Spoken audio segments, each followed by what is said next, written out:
YouTube? This your girl Samantha Sweets, and welcome back to my channel. Hey, sweetie squad, what's up, my lovies? Happy Monday. Okay, guys, so I know I was supposed to do this crime story over the weekend, but things got away from me, and now I'm here to do it for you now. So get yourself something to drink, get some popcorn, because this one, it's a doozy. There's a lot of twists and turns and puzzling remarks and everything. You guys know I do these crime stories because I would want to speak for the ones that are no longer with us. And that's why I do these crime stories, so they're never forgotten. I'm not going to get into anything else about my channel. If you would like to subscribe, I would love to have you join the Sweetie Squad. And I do have 2 giveaways going on right now. And let's get into this story. So this story is actually very interesting because I'm honestly wanting to know how many of you guys know this story. So it's crazy because it's like a domino effect. If one person didn't suffer a certain fate, others would have never been found. Does that make sense? Let me try to explain it. This story is the crime, I'm going to say the murder. A lot of people still say that they're unsure, but again, we're going to get into that, of Shannan Marie Gilbert. Shannan Marie Gilbert was born on October 24th, 1986 in Ellenville, New York. She was a beautiful, beautiful woman, beautiful. But when she was younger, she suffered from a tumultuous relationship with her mother, her birth mother. She was the oldest of 4 other siblings, and she went off into foster care. She went off into foster care at a very young age. However, she graduated 2 years before she was supposed to. She was such a bright woman, bright young child, teenager, beautiful, learned to be independent. Her mother lost custody of her, got custody of her again. Like I said, she was in and out of foster care. Her mother blamed it on saying that she was bipolar. Like, don't do that. Do not blame your lack of on her bipolarism if that's even true. But anyways, Shannan was, oh, guys, look at the picture. I mean, gorgeous, beautiful, beautiful, beautiful. So basically, with her graduating so early, she decided she was going to venture off and continue this independent life. Unfortunately, the independent life that she traveled upon was being a female escort. Now, I'm not going to go into details of what an escort is. I'm sure you guys already know. But as you know, you have to see multiple men multiple times and you get paid highly for it. She wasn't just a fly-by-the-night prostitute. She was an escort. She had it on, I believe they said it was, I hate this site. I was going to say eBay, but that's not what I want. God, I cannot think of the site, honestly. Oh, it's driving me crazy. It's where you get, like, when you put an ad in for something. I can't think. You guys put it in the comments below. I know you know what I'm talking about. It will come to me as I'm, doing the story. But anyways, so she is now 24 years old and she's independent. She's still a part of her mother's life, honestly.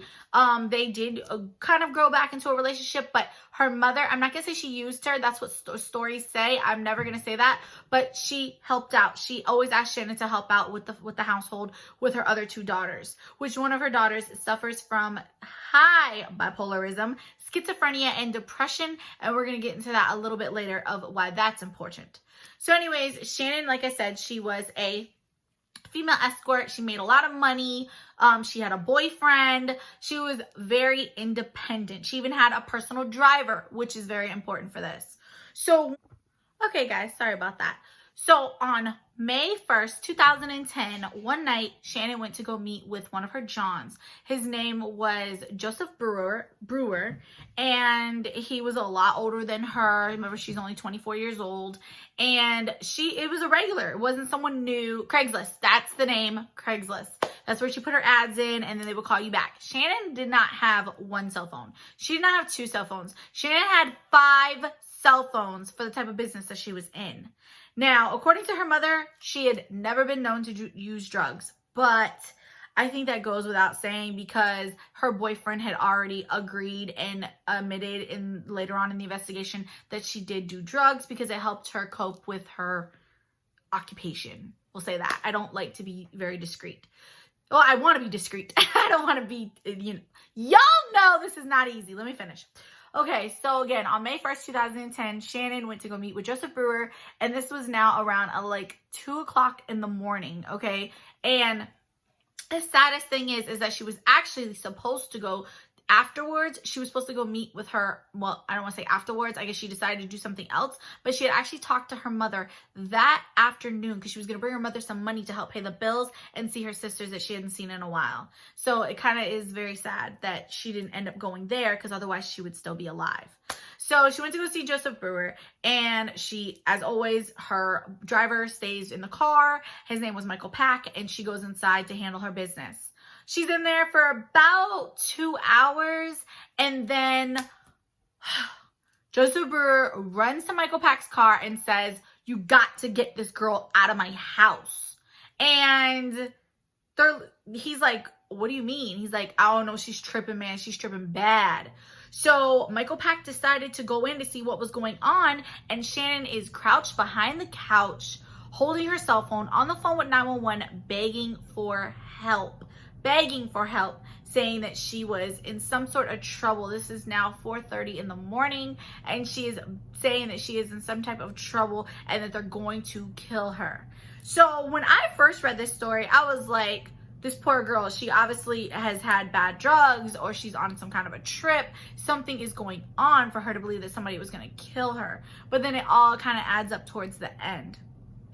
So she ends up running out of the house. She runs out of the house, okay? And guys, this is what upsets me the most, okay? She called the police at 4:30, and they did not arrive for 48 minutes. That's almost an hour. 48 minutes, okay, for them to respond to a 911 call. That is ridiculous, especially when a woman is begging and pleading for help. And thank God they have those recordings to be able to prove that. Otherwise, they would have never even known. So Shannan is now running down the road. Michael Pack is in the car trying to chase after her. Get in the car. Come in the car. She's telling him, "Leave me alone." No. She is running down the boulevard, okay? She's in a jean jacket, a white shirt, some jeans, and some wedges, some sandals. And she has her purse, her cell phone, her wallet. And she is running down the Oak Beach Road. Now, she was in a residence that was a very rich residence. It's a gated community. And she is darting out of there to go and run to other neighbors' houses. She's banging on doors, begging. Cameras are picking her up on porches. She's banging, screaming for help, saying that somebody is trying to kill her. She ends up running through the marsh. She runs through the marsh, and she is never seen again. Her story on the ID channel was called Footprints in the Sand. Guys, it's mind-blowing. It's mind-blowing. Like, what is going on with this girl? What could have occurred that have freaked her out so bad? She actually had called 911 again, and she was just screaming, saying that somebody was going to kill her, to please help her, please, please, please. And again, when they arrived, she was already gone. She was nowhere to be found. Now, another person did say that he was an older man, and he said that he did see Shannan and that she was on his porch and he was calling 911. And as soon as he said, "I'm on the phone with the cops," shoom, she took off from the porch and ran through the beach. That was the last time anybody had ever seen Shannan. Okay, this is, pay attention because it happens fast. The next 2 days, nobody even knows Shannan's missing because Shannan is 24 years old. Shannan doesn't need an Amber Alert. Shannan is a grown woman. So her mother finally says, her sister comes to her mother and says, "Mom, Shannan's boyfriend called me." And Shannan's boyfriend does never call her mother or sisters or anybody. Never, ever, ever. Says he's not talking to Shannan for 2 days. And the story is that the driver was supposed to, he knows of her occupation. He was supposed to take her over to the Johns and finish her work and then come back and bring her back to home where she lives with her boyfriend. He never did that night. I don't want to blame the driver because I feel like the driver didn't do anything. Plus, he passed the polygraph test. But why wouldn't you have called 911? Why wouldn't you have reported it? Why wouldn't you have said something about your customer running away, screaming, help me, they're going to kill me? Why? It doesn't make no sense. The next day, I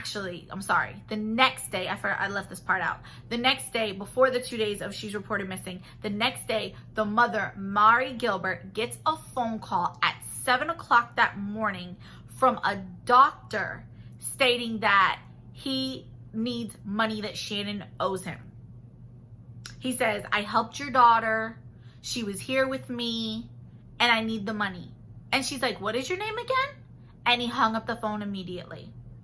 Then 2 days later is when they decided to report Shannan missing. The mother, I'll tell you this, Mari Gilbert, God bless her soul, it was a fighter to the end. She was never going to let her daughter's death be unsolved mystery. She was not going to let her daughter's name just be forgotten. She constantly was on the phone, police, in the police department, banging on doors, putting up flyers, harassing the cops basically, which the cops, it's so sickening that these Jersey cops, okay, because this is all happening in Oak Beach, okay?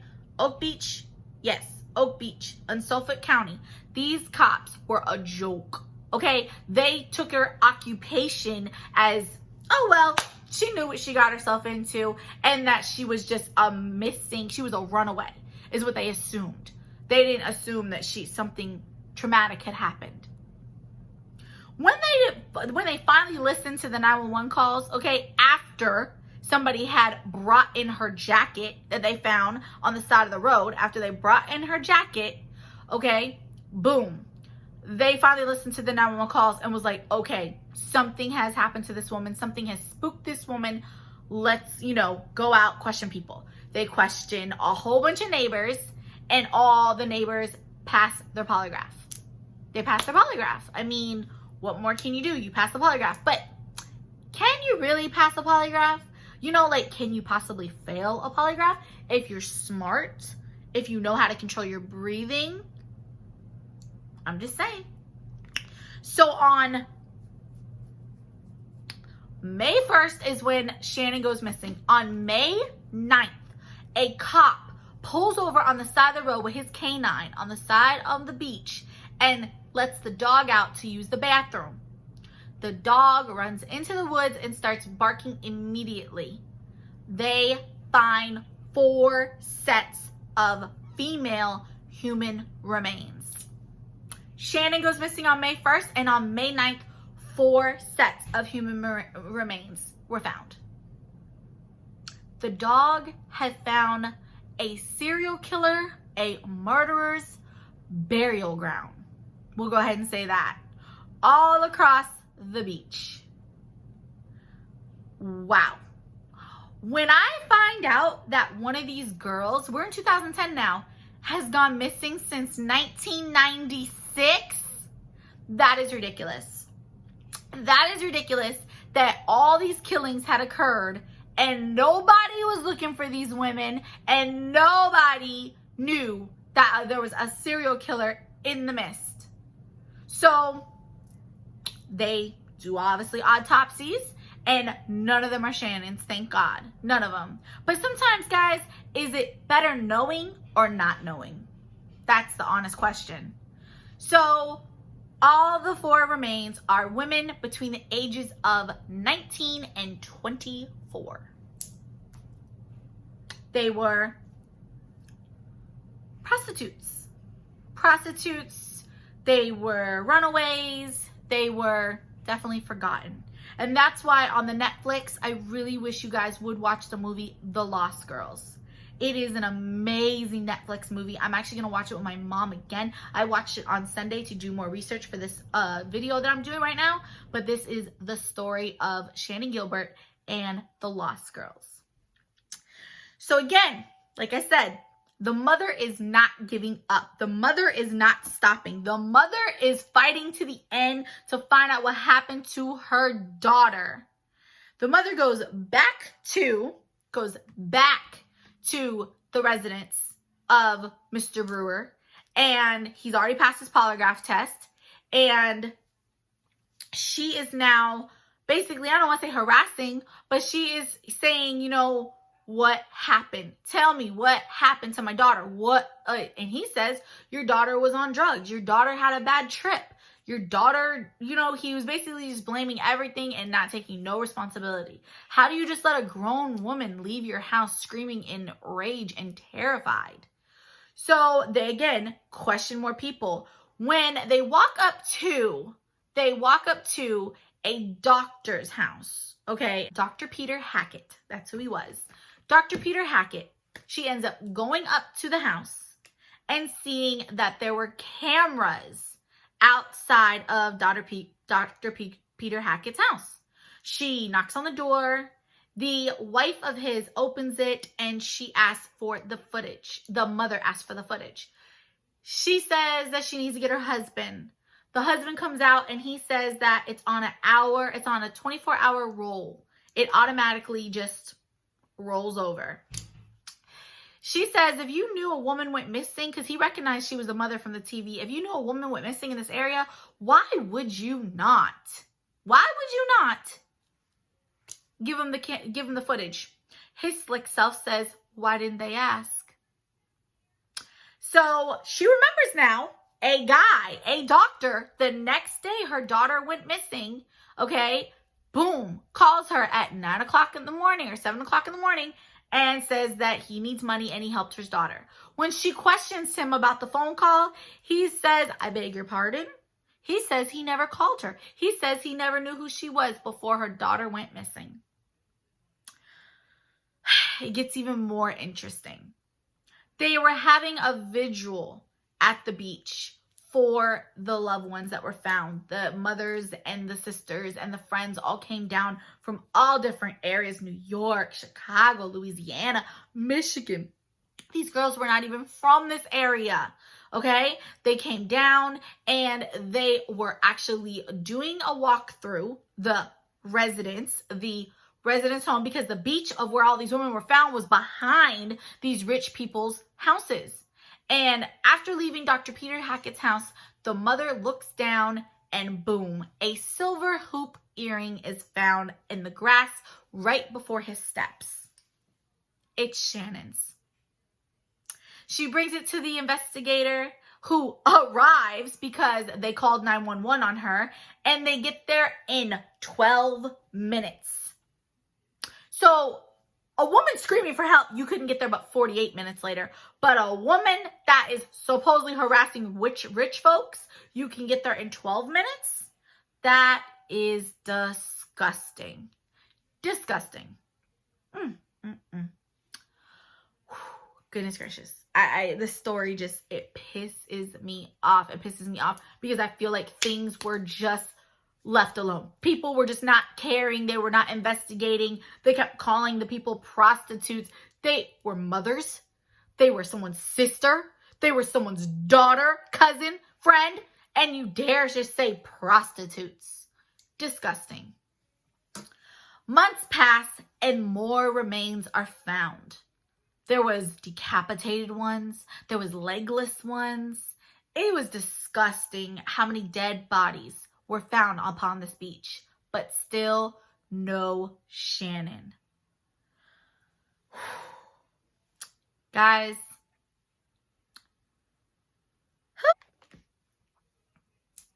it has now been a year and 6 months.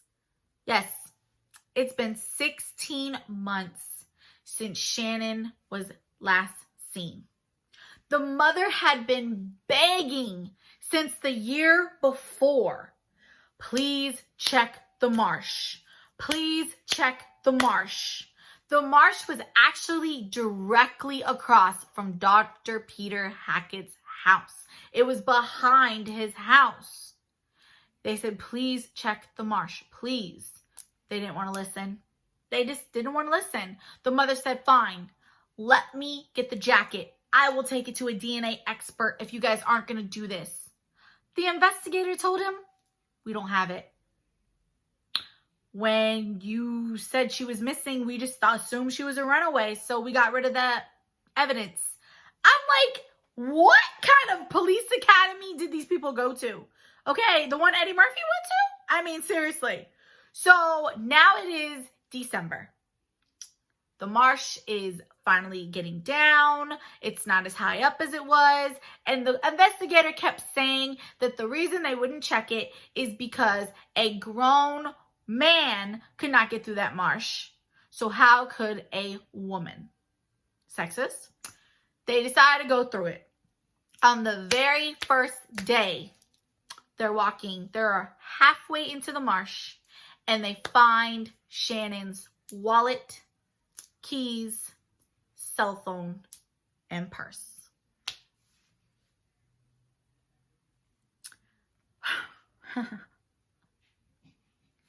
Two days later, they find her jeans. And then Shannan. She was in a puddle of a water, knee-high, barely knee-high. It was a puddle, but it was a marsh, okay? And she was on her back. They concluded she drowned, and it was natural causes that killed her. It was the weather that killed her, the environment. How do you drown on your back? I ain't heard that one yet. They do an autopsy, and mind you, all the women that were found on the beach that had heads, all of their thyroid bone was missing, meaning it was broken in some type of strangulation. Shannan's thyroid bone was missing. They claim she must have tripped and landed on a stump and broke her thyroid bone. Are you kidding me? Then she drowned on her back, right? Come on. It is beyond immersion. It's disgusting. It's disgusting. Woman went missing on May 1st, 2010, and her remains were found on December 13th, 2011. The mother begged and pleaded and begged and pleaded, please, please, please check the marsh. If they would have checked it sooner, who knows? But the still remains the same. Shannan has been found. It's time to bring Shannan home. But there's still so many unanswered questions. What happened to Shannan? They only checked her, what was it? They checked her, I cannot remember what they said they checked, but they checked to see if she had drugs in her system, and she had no drugs in her system from what they checked. But they were wondering why they didn't check her bone marrow. Apparently, you could have checked her bone marrow, and that would have been able to tell you if she had any other drugs in her system. So they only checked something. I can't remember exactly what they checked, but they checked something and it was negative for drugs. When I heard that, I was like, oh yeah, this girl was murdered. Like, seriously. Was Dr. Peter Hackett the one killing all these women for all these years? Or did Dr. Peter Hackett chase her into the marsh and kill her? Again, he passed the polygraph test, but it's not hard being a doctor to know how to control your breathing. I'm just saying. He ended up packing up and moving away. Because why? You're guilty. This case is so frustrating to me, but I really truly hope that you guys watch the Netflix movie The Lost Girls. There is also a Lifetime movie coming out, and it like I said, I'm about to get deeper with it, in 2021 of winter. So next year, winter, we'll have another movie coming out. Guys, this mother, Mari Gilbert, did everything in her power, everything, to try to find justice for her daughter. Everything. Unfortunately, yes, Shannan was brought home, so it's partial closure for Mari, but it was not justice. Mari Gilbert, unfortunately, died in July 23rd, 2016. She was stabbed to death by her 23-year-old daughter, Sarah, who suffered from schizophrenia, bipolar, and depression. Mari's now in heaven with her daughter, but she was an activist fighting for criminal negligence, fighting for criminal anything, for violence, for crimes, and then she suffered too at the hands of her own flesh and blood.